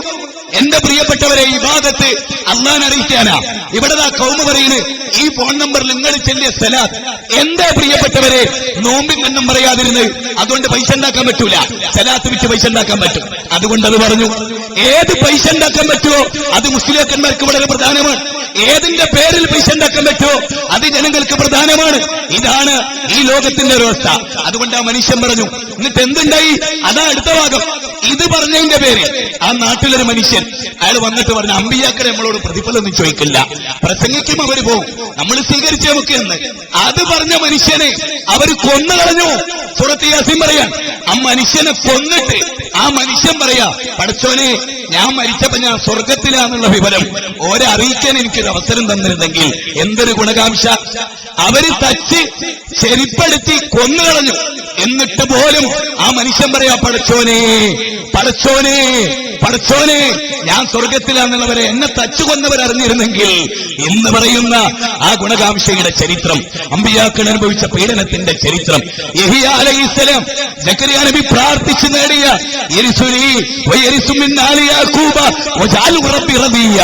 സൂറത്ത് മറിയം 1 മുതൽ 10 വരെയുള്ള വചനം വായിക്കണം നിങ്ങൾ. യഹിയ നബി ഒരൊറ്റ ദിവസമേ തൗഹീദ് പറഞ്ഞിട്ടുള്ളൂ. ജനങ്ങളെ, യുവാക്കളെ, ചെറുപ്പക്കാരെ, മുജാഹിദ് പ്രസ്ഥാനത്തിലെ പ്രവർത്തകരെ, യഹിയ നബി ഒരൊറ്റ ദിവസം തൗഹീദ് പ്രസംഗം, ഒറ്റ പ്രസംഗം കൊണ്ട് ആളെ കട്ട് ചെയ്ത് കളഞ്ഞു. യഹിയ നബിയുടെ തല കഴുത്തിൽ നിന്ന് ഛേദിച്ച് ആ തല അന്തരീക്ഷത്തിൽ പാറി തായോട്ട് വീണ കഥ ബൈബിളിൽ നാം വായിക്കുന്നുണ്ട്. സക്കരിയ നബിയെ ഈർച്ചവാള് വെച്ച് ഈർന്ന എത്ര അമ്പിയാക്കളെ അവർ കൊന്നു. സമസ്തക്കാരോട് സ്നേഹത്തോടുകൂടി ഞാൻ ചോദിക്കുകയാണ്, ഒരു പരിഹാസം നിങ്ങൾക്ക് കേൾക്കേണ്ടി വന്നിട്ടുണ്ടോ? പരമഹാസം നിങ്ങൾക്ക് തൗഹീദ് പറഞ്ഞതിന്റെ പേരിൽ കേൾക്കേണ്ടി വന്നിട്ടുണ്ടോ? മർക്കസു സഖാഫത്ത് സുന്നിയയിൽ മുടിവിറ്റി കാശാക്കുന്ന പുരോഹിത പരീക്ഷകളെ, ഈ പാവം പിടിച്ച മനുഷ്യരെ ശിർക്കിലേക്ക് നയിക്കുമ്പോഴും മുസ്ലിം കുടുംബത്തിൽ ജനിക്കാൻ സൗഭാഗ്യം നൽകിയ മനുഷ്യരെ, ഖുർആനിനെ തൊട്ടറിയാൻ അവസരം നൽകിയ മനുഷ്യരെ, പ്രവാചക തിരുമേനിയുടെ അനുയായികളാകാൻ സൗഭാഗ്യം കിട്ടിയ മനുഷ്യരെ, അതേ ഇതര മതസമൂഹത്തിൽ ജനിച്ച് അന്ധവിശ്വാസികളായി മരിച്ച മനുഷ്യർ ഒരുമിച്ച് കൂട്ടപ്പെടുന്ന നരകത്തിൽ അവരോടൊപ്പം ഈ ഉമ്മത്തിലെയും ഒരുമിച്ച് കൂട്ടപ്പെടുന്ന പ്രവൃത്തി ചെയ്യാൻ നിങ്ങൾക്കെങ്ങനെ കരളുറപ്പ് വരുന്നു? സ്പന്ദിക്കുന്ന ഹൃദയം നിങ്ങൾക്കില്ലേ? എന്തിന് നിങ്ങൾ ഇവരെ വഞ്ചിക്കണം? നിങ്ങളെ വിശ്വസിച്ച ഈ കൗമ് അവരുടെ കരൾ പറിച്ചു തന്നു നിങ്ങൾക്ക്, അവരുടെ ചങ്ക് പറിച്ചു തന്നു നിങ്ങൾക്ക്. അവരുടെ ഭാര്യയുടെ വായിൽ വെച്ചു കൊടുക്കേണ്ട ഒരു ഉരുള ഭക്ഷണം ഭാര്യയ്ക്ക് കൊടുക്കാതെ, മക്കൾക്ക് കൊടുക്കാതെ നിങ്ങളെ പാലൂട്ടി, നിങ്ങളെ തേനൂട്ടി. കാരണം നിങ്ങളവരെ നരകത്തിലേക്ക് ക്ഷണിക്കില്ലെന്ന് അവർ വിചാരിച്ചു. പക്ഷേ ഇൻഷാ അല്ലാഹ് നാളെ പരലോകത്ത് അവർ നിങ്ങൾക്കെതിരെ പറയുന്ന വല്ലാത്തൊരു രംഗം വരാനുണ്ട്. യൗമ തുഖല്ലബു വുജൂഹും ഫിന്നാർ യഖൂലൂന യാ ലൈതനാ അതാനല്ലാഹ് വഅതാന റസൂല. പടച്ചവനെ നരകത്തിൽ മുഖം കുത്തി മനുഷ്യർ വീഴുന്ന ആ ഒരു ദിവസം ഞങ്ങൾ അല്ലാഹുവിനെ അനുസരിച്ചിരുന്നുവെങ്കിൽ, ഞങ്ങൾ റസൂലിനെ അനുസരിച്ചിരുന്നുവെങ്കിൽ, അതേ റബ്ബന, അതേ നാഥ, ഞങ്ങളിതാ സാദത്തന വകുബറാന ഫഅദല്ലൂന സബീല. പണ്ഡിതന്മാരെ, പുരോഹിതന്മാരെ തെളിവ് നോക്കാതെ, തൊണ്ട തൊടാതെ, അവരിട്ടിരിക്കുന്ന ജുബ്ബയുടെ നീട്ടമനുസരിച്ച്, അവരുടെ തലപ്പാവിന്റെ നീളമനുസരിച്ച് അവർ പറയുന്നത് സത്യമാണ് എന്ന് ഞങ്ങൾ വിശ്വസിച്ചു. റബ്ബന ആതിൽ ലൈഫൈന മിനൽ അദാബ്. പടച്ചവരെ, അവർക്ക് നീ ഇരട്ടി ശിക്ഷ കൊടുക്കണം. ഈ ഒരു അവസ്ഥാവിശേഷം സൂറത്ത് അഹ്സാബ് 33-ാം അധ്യായം 66, 67, 68 വചനങ്ങൾ വായിക്കുക മനുഷ്യരെ, ഉത്ബുദ്ധരാകുക മനുഷ്യരെ. ശേഷം അമ്പിയാക്കൾ പ്രവാചക തിരുമേനി വന്നു. പ്രവാചക തിരുമേനി ആദ്യമായി, അതുവരെ അല്ലമീനായിരുന്നു, അതുവരെ വിശ്വസ്തനായിരുന്നു. അടിവരയിട്ടൊരു പോയിന്റ് മുജാഹിദുകൾക്ക് വേണ്ടി പറയുകയാണ്. 40 കൊല്ലം റസൂലുള്ള പ്രവാചകനാകുന്നതുവരെ സല്ലല്ലാഹു അലൈഹി വസല്ലം പ്രവാചകൻ ശിർക്കിലായിരുന്നില്ല. അല്ല, മുവഹിദായിരുന്നു, ഏകദൈവാരാധകനായിരുന്നു, ശിർക്ക് ചെയ്തില്ല. എന്നിട്ട് നബിയെ ആരും മർദ്ദിച്ചില്ല. ബൗദ്ധൈവ വിശ്വാസികൾ ജീവിച്ചൊരു നാട്ടിൽ, വിഗ്രഹാരാധകർ ജീവിച്ച ഒരു നാട്ടിൽ, വിഗ്രഹാരാധകരുടെ കുടുംബത്തിൽ ജനിച്ച മുഹമ്മദ് നബിയെ വിഗ്രഹാരാധനയിലേക്ക് അബൂജഹൽ 40 കൊല്ലം ക്ഷണിച്ചില്ല. അത്ഭുതകരമായ പോയിന്റാണ്. തൗഹീദ് സ്വീകരിച്ചു എന്നതുകൊണ്ട് ആർക്കും ആരെക്കുറിച്ചും വെറുപ്പില്ല. തൗഹീദ് സ്വീകരിച്ച എല്ലാ മുജാഹിദുകളോടും ഇവിടുത്തെ മറ്റുള്ളവർക്ക് വെറുപ്പില്ല. തൗഹീദ് പ്രസംഗിക്കുന്ന പണ്ഡിതന്മാരോടാണ് അവരുടെ വെറുപ്പ്. ഞാൻ തൗഹീദ് സ്വീകരിച്ച് അല്ലാഹുവിനെ മാത്രം വിളിച്ചു പ്രാർത്ഥിച്ച് എന്റെ വീട്ടിൽ ഉമ്മ വിളമ്പിത്തരുന്ന ഭക്ഷണവും കഴിച്ച് എന്റെ ഭാര്യ വിരിച്ചു തരുന്ന ബെഡിൽ കിടന്ന് അവളുടെ കൂടെ ശയ്യ പങ്കുവെക്കാൻ മാത്രമാണ് എന്റെ ലൈഫ് ഉപയോഗിച്ചിരുന്നതെങ്കിൽ ഇന്നലെ പോലും എന്റെ സ്റ്റേജിൽ എന്റെ കരണ് കുത്തിക്കടിക്കാൻ ഒരുത്തൻ കയറി വരുമായിരുന്നില്ല. ആരോടും അവകാശങ്ങൾ ചോദിച്ചു വാങ്ങിയില്ല, ആരുടെ അവകാശങ്ങളെയും പിടിച്ചു വെച്ചില്ല. ശിർക്കിലേക്ക് പോകുന്ന ഒരു മനുഷ്യരെ വയാ ഖൗമി മാലിയദൂകും ഇലന്നജാത് വതദൂനനി ഇലന്നാർ. ജനങ്ങളെ, ഞങ്ങൾ നിങ്ങളെ തൗഹീദിലേക്ക് ക്ഷണിക്കുന്നു, സ്വർഗത്തിലേക്ക് ക്ഷണിക്കുന്നു. നിങ്ങൾ ഞങ്ങളെ നരകത്തിലേക്ക് ക്ഷണിക്കുന്നു. ഇല്ല ഉമ്മമാരെ, നിങ്ങളുടെ വീട്ടിൽ വന്ന് ഏർവാടിയിലേക്ക് ക്ഷണിച്ച്, നാഗൂറിലേക്ക് ക്ഷണിച്ച് വേശ്യാവൃത്തിക്ക് നിങ്ങൾ കൊണ്ടുപോയിട്ടില്ല. പാവപ്പെട്ടവരെ വഞ്ചിച്ച് ഞങ്ങൾ നിങ്ങളെ ചതിച്ചില്ല. ദർഗകളിൽ നിലവിളക്ക് വെച്ച്, എണ്ണ വെച്ച്, തിരി വെച്ച്, പച്ചക്കൊടി വെച്ച് നിങ്ങളുടെ പോക്കറ്റ് ഞങ്ങൾ കാലിയാക്കിയില്ല. ഞങ്ങൾ നിങ്ങളുടെ സമീപത്ത് വന്നു. അല്ലാഹുവിന്റെ റസൂല് പറഞ്ഞ ഈ ഉദാഹരണം ഉൾക്കൊണ്ട് ഞങ്ങൾ നിങ്ങളെ സ്നേഹിക്കുകയായിരുന്നു. ഇല്ല, നിങ്ങൾ ഞങ്ങളുടെ സ്നേഹം തിരിച്ചറിയുന്നൊരു ദിവസം വരും. ഓർത്തില്ലേ, അല്ലാഹുവിന്റെ റസൂലിന് പ്രബോധനത്തിന്റെ സാക്ഷ്യപത്രം കിട്ടി. പ്രവാചക തിരുമേനി പുതപ്പിട്ട് മൂടിക്കിടക്കുകയാണ്. ഇവിടെ ഒരു കാര്യം പ്രത്യേകം നോട്ട് ചെയ്യണം. തങ്ങന്മാരും ഔലിയാക്കളൊക്കെ പച്ചപ്പൊതുപ്പ് വെച്ച് പർണശാല കെട്ടി അവിടെ ജീവിക്കുക. മുക്കത്തെ തങ്ങള് ഇങ്ങോട്ട് വരാറില്ല. മുക്കത്തെ തങ്ങളെ തേടി അങ്ങോട്ട് പോകണം. അമ്പിയാക്കളോ ജനങ്ങളെ തേടി അങ്ങോട്ട്. ഇതാണ് കേട്ടോ ഇസ്ലാമും ജാഹിലിയത്തും തമ്മിലുള്ള വ്യത്യാസം. ഔലിയാക്കളെ തേടി അങ്ങോട്ട്. അബൂബക്കർ സിദ്ദീഖ് റളിയല്ലാഹു അൻഹു പർണശാലയിൽ ഇരുന്നതാ ആണോ? ലോകത്തിലെ നമ്പർ 1 ഔലിയ. 8 വാതിലുകളിലൂടെ, നേരത്തെ സുബൈർ പറഞ്ഞില്ലേ, 8 വാതിലുകളിലൂടെ സ്വർഗത്തിലേക്ക് ക്ഷണിക്കപ്പെടുന്ന അബൂബക്കർ സിദ്ദീഖാണ് മനുഷ്യരെ ലോകത്തിലെ ഏറ്റവും വലിയ ഔലിയ. ഇസ്ലാമിന്റെ ഖിലാഫത്ത് ഏറ്റെടുത്ത് പുറത്ത് വലിയ തുണിക്കെട്ടിട്ട് ജൗളിക്കടയിലേക്ക്, മാർക്കറ്റിലേക്ക് കച്ചവടത്തിന് പോകുമ്പോ ആളുകൾ ചോദിച്ചു, അമീറുൽ മുഅ്മിനീൻ, അങ്ങ് രാജ്യത്തിന്റെ ഭരണാധികാരിയല്ലേ, അങ്ങ് കച്ചവടത്തിന് പോകിയേ? അബൂബക്കർ സിദ്ദീഖ് റളിയല്ലാഹു അൻഹു ചോദിക്കുകയാണ്, സലാത്ത് വിട്ട് കാശാക്കാൻ അങ്ങനെ ഒരു സലാത്ത് കയ്യിലുണ്ടായിരുന്നില്ല. അദ്ദേഹത്തിന്റെ പണി തുണിക്കച്ചവടം. അക്കച്ചവടം നടത്തി. നോക്കണം നിങ്ങൾ, ആടിനെ കറക്കുന്ന സമ്പ്രദായം ഉണ്ടായിരുന്നു. ഖലീഫ ആകുന്നതിന് മുമ്പ് അബൂബക്കർ സിദ്ദീഖ് റളിയല്ലാഹു അൻഹു ഒരു പാവപ്പെട്ട വീട്ടിലെ സ്ത്രീയുടെ ആടിനെ കറക്കുന്ന സമ്പ്രദായം 20 ഭൗതിക സാമ്രാജ്യങ്ങളെയും ഏകാത്മീയ സാമ്രാജ്യത്തെയും ഭരിച്ച ഈ സഹാബി അബൂബക്കർ സിദ്ദീഖ് എന്ന ഔലിയ സ്ഥാനം അവകാശപ്പെടാത്ത ഔലിയ, അല്ലാഹു ഏറ്റവും ഇഷ്ടപ്പെട്ട മനുഷ്യൻ അമ്പിയാക്കൾ കഴിഞ്ഞ്. അറിയുമോ നിങ്ങൾക്ക്? മഹാനായ ഇമാം അബൂ ഹനീഫ ജൗളിക്കടയിലെ കച്ചവടക്കാരനായിരുന്നു. ദാവൂദ് നബി അലൈഹിസ്സലാം പടയങ്കി നിർമ്മിച്ച മനുഷ്യനായിരുന്നു. സുലൈമാൻ നബി അലൈഹിസ്സലാം ആശാരിപ്പണിയെടുത്ത, കൊല്ലന്റെ പണിയെടുത്തവരായിരുന്നു. അമ്പിയാക്കൾ മുഴുവനും ആടിന് വെച്ചവരായിരുന്നു. നമ്മുടെ ഉസ്താദുമാരിതാ, കമറുലമമാരിതാ, പാവപ്പെട്ടവന്റെ പോക്കറ്റടിച്ച് കോടികളുടെ സമ്പാദ്യമായ ശീതീകരിച്ച ബുള്ളറ്റ് പ്രൂഫുള്ള കാറുകളിൽ ഷോൾഡറിൽ നിന്ന് താഴെ വീണ തട്ടം പോലും ജീവിതത്തിൽ കുനിഞ്ഞെടുത്ത പാരമ്പര്യമില്ലാത്ത, അധ്വാനിച്ചതിന്റെ തയമ്പില്ലാത്ത, പാവപ്പെട്ടവനെ ചൂഷണം ചെയ്യാൻ നാവ് ചലിപ്പിച്ചതിന്റെ തയമ്പല്ലാതെ മറ്റൊരു തയമ്പില്ലാത്ത ഈ സമൂഹത്തിന്റെ മുമ്പിലാണ് മുജാഹിദ് പ്രസ്ഥാനം ത്യാഗം സഹിക്കാൻ തയ്യാറാകുന്നത്. മരിച്ചു വീണ്ടി വന്നാൽ പോലും അതെ, അം ഹസിബ്തും അൻ തദ്ഖുലുൽ ജന്ന വലമ്മാ യഅലമുല്ലാഹു അല്ലദീന ജാഹദു മിൻകും വയഅലമുസ് സാബിരീൻ. അല്ല, നിങ്ങൾ സ്വർഗത്തിലേക്ക് എളുപ്പത്തിൽ കടന്നു കളയാം എന്ന് നിങ്ങൾ വിചാരിക്കുകയാണോ? സ്വർഗത്തിലേക്ക് എളുപ്പത്തിൽ കടന്നു കളയാം എന്ന് നിങ്ങൾ വിചാരിക്കുകയാണോ? നിങ്ങളിൽ ആരൊക്കെയാണ് ക്ഷമിക്കുന്നത്? നിങ്ങളിൽ ആരൊക്കെയാണ് ത്യാഗമനുഭവിക്കുന്നത്, ജിഹാദിൽ ഏർപ്പെടുന്നത് എന്ന് പരിശോധിക്കാതെ സൂറത്തു ആൽ ഇംറാൻ, അം ഹസിബ്തും അൻ തദ്ഖുലുൽ ജന്ന വലമ്മാ യഅതികും മസലുൽ ലദീന ഖലൗ മിൻ ഖബ്ലികും മസ്സതുഹുൽ ബഅ്സാഉ വദ്ദറാഉ വസുൽസിലു. അവർ വറപ്പിക്കപ്പെട്ടു, അവർ പീഡിപ്പിക്കപ്പെട്ടു.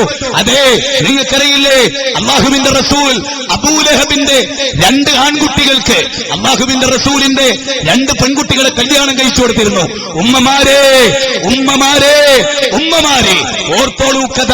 അല്ലാഹുവിന്റെ റസൂൽ സഫാക്കുന്നിൽ, ശത്രുക്കൾ സഫാക്കുന്നിൽ തന്റെ നാട്ടുകാരെ വിളിച്ചു വരുത്തി. നാട്ടുകാരോട് ചോദിച്ചു, ഈ കുന്നിൻ ചെരുവിനപ്പുറത്ത് സർവായുധ സജ്ജരായ ഒരു സൈന്യം നിങ്ങൾ ആക്രമിക്കാൻ വരുന്നു എന്ന് ഞാൻ നിങ്ങളോട് പറഞ്ഞാൽ നിങ്ങൾ വിശ്വസിക്കുമോ? വല്ലാത്തൊരു ചോദ്യം. നിങ്ങൾ വിശ്വസിക്കുമോ? അവർ പറഞ്ഞു, അതെ, കള്ളം പറയാത്ത ആളാണ് താങ്കൾ കള്ളം പറയില്ല. റസൂൽ പറഞ്ഞു, എങ്കിൽ അല്ലാഹു എന്നെ തെരഞ്ഞെടുത്തു, ഞാൻ പ്രവാചകനാണ്, നിങ്ങളോട് സ്വർഗത്തെക്കുറിച്ച് പറയാൻ, നരകത്തെക്കുറിച്ച് താക്കീത് നൽകാൻ, പ്രാർത്ഥന അല്ലാഹുവിനോട് മാത്രമെന്ന് പറയാൻ, ലാത്ത എന്ന ഔലിയോട്, ഉസ്സ എന്ന ഔലിയോട്, ഹുബിൽ എന്ന ഔലിയോട് നിങ്ങൾ വിളിച്ചു പ്രാർത്ഥിക്കരുത് എന്ന് പറയാൻ അല്ലാഹു എന്നെ നിയോഗിച്ചതാണ്. അന്ന് നബിയുടെ 2 പെൺകുട്ടികൾ സ്ത്രീകളെ കല്യാണം കഴിച്ച മക്കളുടെ പിതാവും നബിയുടെ ഇളാപ്പയുമായ അബൂലഹബ് എഴുന്നേറ്റ് വന്നു. മുഹമ്മദ്, നിനക്ക് നാശം. ഇതിനാണോ നീ ഞങ്ങളിവിടെ വിളിച്ചു വരുത്തിയത്? നാശം കെട്ടവനെ, കുരുത്തം കെട്ടവനെ എന്ന് ചോദിച്ച് പ്രവാചകന്റെ എതിർപ്പിന്റെ ഉദ്ഘാടനം നിർവഹിക്കുകയായിരുന്നു. ഉഖാദയിൽ, ദുൽമജാസിൽ, മജന്നായിൽ നബിക്കേറ് കിട്ടുകയായിരുന്നു, കല്ലേറ് കൊള്ളുകയായിരുന്നു. അല്ലാഹുവിന്റെ റസൂലിന്റെ പേര് കേൾക്കുമ്പോ തൊണ്ടതൊടാതെ സലാത്തും അതുപോലെ പലതും കേൾക്കുമ്പോ ആ ലോകാടിസ്ഥാനത്തിലുള്ള തൊഴിലാളി തക്ബീർ യൂണിയനുകളും ആലോചിക്കണം, എവിടെ നിങ്ങളുടെ പണ്ഡിതന്മാർ? ഉഖാദയിൽ എവിടെ? ദുൽമജാസിൽ എവിടെ? അതേ തിരുവനന്തപുരത്തിന്റെ ചാലാ മാർക്കറ്റിൽ, ഭീമാപള്ളിയുടെ പരിസരങ്ങളിൽ, ക്ഷേത്രാങ്കണത്തിൽ അല്ലാഹുവിന്റെ ദീന് പ്രബോധനം ചെയ്യാൻ നിങ്ങളുടെ കൂട്ടത്തിൽ ഈസാ നബിയുടെ പാരമ്പര്യമുള്ളവരുണ്ടോ? ആലോചിക്കണ്ടേ? നിങ്ങൾ പറയുന്നു നിങ്ങൾ പ്രവാചകന്മാരുടെ പാതയിലാണ്. ഏത് പ്രവാചകന്മാരുടെ? പ്രവാചകന്മാർ റോട്ടിലേറ് കിട്ടി, തല്ലുകിട്ടി. മുഹമ്മദ് നബിയുടെ പ്രസംഗത്തിന് അപ്പോൾ ഖണ്ഡനമുണ്ടായി. എവിടെ നിങ്ങളുടെ പാരമ്പര്യം എവിടെ? പൈതൃകം മറന്ന മുസ്ലിം സമുദായം എന്ന വിഷയത്തിൽ പ്രൗഢമായി ഹുസൈൻ സൽവി ഇവിടെ പ്രസംഗിക്കും എന്ന കൃത്യമായ ബോധ്യം എനിക്കുണ്ട്. സഹോദരങ്ങളെ, കേട്ടോളൂ നിങ്ങൾ. അല്ലാഹുവിന്റെ റസൂൽ അല്ലാഹനെ മാത്രം പ്രാർത്ഥിക്കണമെന്ന് ആദ്യമായി പറഞ്ഞു. അപ്പൊ തന്നെ നബിക്ക് കിട്ടിയ തിരിച്ചടി കേട്ടോളി. ചില ആളുകൾ എന്റെ വാപ്പനെ നോക്കി, എന്റെ വാപ്പനെ ചെറുതായിട്ടും ചീത്തറിഞ്ഞു. ഇതല്ല കഥ. നബിയുടെ മോള് റുഖിയ, ഉമ്മു കുൽസൂം, അവർ രണ്ടുപേരും തലാഖ് ചെയ്യപ്പെട്ടു. റസൂലുള്ള തൗഹീദ് പറഞ്ഞപ്പോ ആദ്യം കിട്ട തിരിച്ചടി നബിയുടെ ഇളാപ്പയുടെ രണ്ട് ആൺകുട്ടികൾ, നബി സല്ലല്ലാഹു അലൈഹി വസല്ലമയുടെ മുത്തുമക്കളെ, പൊന്നോമന പുത്രിമാരെ റുഖിയയെയും ഉമ്മു കുൽസൂമിനെയും ലോകത്താ പ്രവാചകന്റെ ബീജത്തിൽ പിറന്ന പരിശുദ്ധരായ രണ്ട് മക്കളെ തലാഖ് ചൊല്ലി. എന്തിന്റെ പേരിൽ?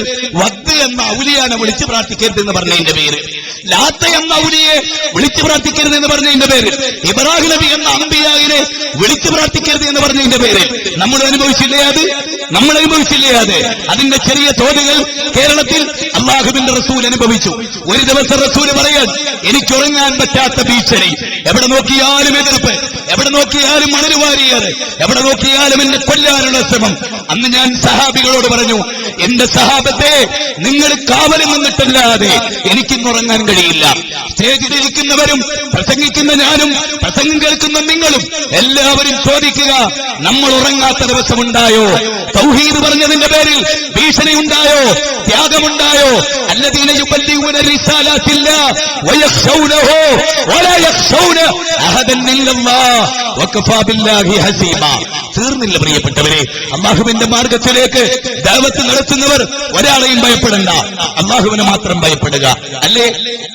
മഹാനായ അബൂദർ അൽ ഗിഫാരി റസൂലുള്ളാഹിന്റെ മക്കത്ത് വന്ന് ഒളിച്ച് താമസിച്ച് കഷ്ടപ്പെട്ട് ഇസ്ലാം സ്വീകരിച്ച് തൗഹീദ് കിട്ടി. തൗഹീദ് കിട്ടിയ അന്ന് മക്കയുടെ പരിസരത്ത് എന്ന്, കാബത്തിന്റെ പരിസരത്ത് എന്ന് തൗഹീദ് പറഞ്ഞു അബൂദർ. അടികിട്ടി, ബോധം കെട്ട് വീണു, മൂക്കിലൂടെ ചോര ഒലിച്ചു. അബൂദർ റസൂലുള്ളാഹിന്റെ സന്നിധിയിൽ വന്നു. റസൂൽ പറഞ്ഞു, വേണ്ട വേണ്ട, ഇവിടെ പ്രശ്നമാണ്, കുഴപ്പമാണ്, കൊന്നുകളയും. വേണ്ട, ഞാൻ പറയാൻ. അപ്പോൾ പറഞ്ഞാൽ മതി. പിറ്റേന്ന് പരിശുദ്ധ കാബത്തിന്റെ അടുത്ത് രണ്ട് സ്ത്രീകൾ വിഗ്രഹത്തെ ആരാധിക്കുന്ന കാഴ്ച അബൂദർ റളിയല്ലാഹു അൻഹു കാണുകയാണ്. അദ്ദേഹം അതിനെതിരെ സംസാരിച്ചു. അബൂദറിന് അടികിട്ടി, ബോധം കെട്ട് താഴെ വീണു. സഹോദരങ്ങളെ, അബൂദർ റസൂലുള്ളാഹിന്റെ അടുത്ത് വന്നു. നാട്ടിലേക്ക് പോയിക്കൊള്ളാൻ പറഞ്ഞു. അബൂദർ നാട്ടിൽ പോയി. റസൂല് പറഞ്ഞു, അബൂദർ നാട്ടിലേക്ക് പോകുമ്പോൾ അല്ലാഹുവിന്റെ റസൂല് പറഞ്ഞു, ഇവിടെ പഠിച്ച ലാ ഇലാഹ ഇല്ലല്ലാഹ് തൗഹീദ്, അല്ലാഹുവിനെ മാത്രമേ ആരാധിക്കാവൂ എന്ന കാര്യം നിന്റെ ഗോത്രത്തിൽ ചെന്ന് പറയണം.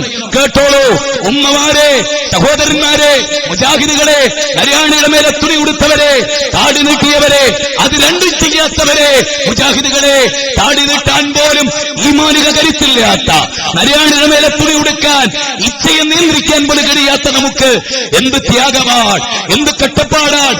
കൈ കൊടുത്ത, കാല് കൊടുത്ത, ശിരസ് കൊടുത്ത, കണ്ണു കൊടുത്ത, മൂക്ക് കൊടുത്ത, നെഞ്ചകം കുത്തിപ്പടർന്ന് കരളു കൊടുത്ത അൻസാറുള്ളാന് പ്രവേശിച്ച സ്വർഗം എവിടെ? അങ്ങനെ പ്രവേശിച്ച സ്വർഗം എവിടെ? അംറ ഇബ്നു ജമൂഹ് പ്രവേശിക്കുന്ന സ്വർഗം എവിടെ? ഖാലിദ് പ്രവേശിക്കുന്ന സ്വർഗം എവിടെ? നമ്മളെവിടെ എന്ന പറയുന്നത് ആലോചിച്ചിട്ടുണ്ടോ? ചിന്തിച്ചിട്ടുണ്ടോ? കൈകാലുകൾ ഛേദിക്കപ്പെട്ടവർ, ഇരുമ്പിന്റെ ചീർപ്പ് കൊണ്ട് മാംസം പീതെടുക്കപ്പെട്ടവർ, വല്ലദീന ഉഖ്രിജൂ മിൻ ദിയാരിഹിം ബിഗൈരി ഹഖ്ഖിൻ ഇല്ലാ അൻ യഖൂലൂ റബ്ബുനല്ലാഹ് ഇല്ലാ അൻ യഖൂലൂ റബ്ബുനല്ലാഹ് ഇല്ലാ അൻ യഖൂലൂ റബ്ബുനല്ലാഹ്. അല്ലാഹു മാത്രമാണ് ആരാധനക്കർഹനെന്ന് പറഞ്ഞതിന്റെ പേരിൽ പീഡനമൊഴിച്ചവർ, രാജകൊട്ടാരങ്ങൾ വിട്ടവർ.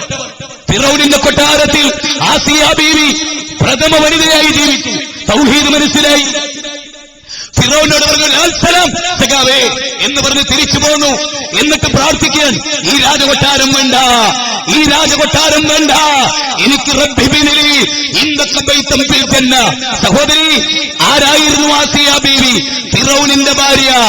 രാജകൊട്ടാരത്തിലാക്കി, സ്ഥാനം വിട്ടില്ലേ, സ്വർഗത്തിന് വേണ്ടി സഹിച്ചില്ലേ, ഇരുമ്പിന്റെ ചെറുപ്പ് കൊണ്ട് പിഴുതില്ലേ. ആസിയ ബീവിയെ സ്വന്തം ഭർത്താവ് പീഡിപ്പിച്ച് ബോധം കെടുത്തിയപ്പോ അവര് പറഞ്ഞില്ലേ, ഇഷ്ടമുള്ളത് ചെയ്തടാ, റബ്ബിന്റെ അടുത്തേക്കുള്ളവരാണ് ഞങ്ങൾ. സുമയ്യ ബീവിയുടെ മുഖ്യസ്ഥാനത്ത് അബൂജഹല് ഇരുമ്പിന്റെ കുന്തമരുന്ന് പിടിപ്പിച്ചപ്പോ പടഞ്ഞു പടഞ്ഞു മരിച്ച ആ സുമയ്യ ബീവിയും സീരിയലിന്റെ മുമ്പിൽ ഇടകുടിച്ചു നിൽക്കുന്ന, സിനിമയുടെ മുമ്പിൽ അടയിരിക്കുന്ന, നിസ്കരിക്കാൻ മറന്നുപോയ, ഖുർആൻ വായിക്കാൻ മറന്നുപോയ വനിതകളെ, നിങ്ങളും ആസിയ ബീവിയും നിങ്ങളും സുമയ്യ ബീവിയും നിങ്ങളും ഹാജറ ബീവിയും ആ കറുത്ത മുത്ത് പൊന്നോമന പിഞ്ചു പൈതലിനെ കയ്യിലേന്തി ഭർത്താവ് വിട്ടേച്ച് 25,000 മൈലുകൾക്ക് പുറത്തേക്ക് യാത്ര തിരിക്കുമ്പോൾ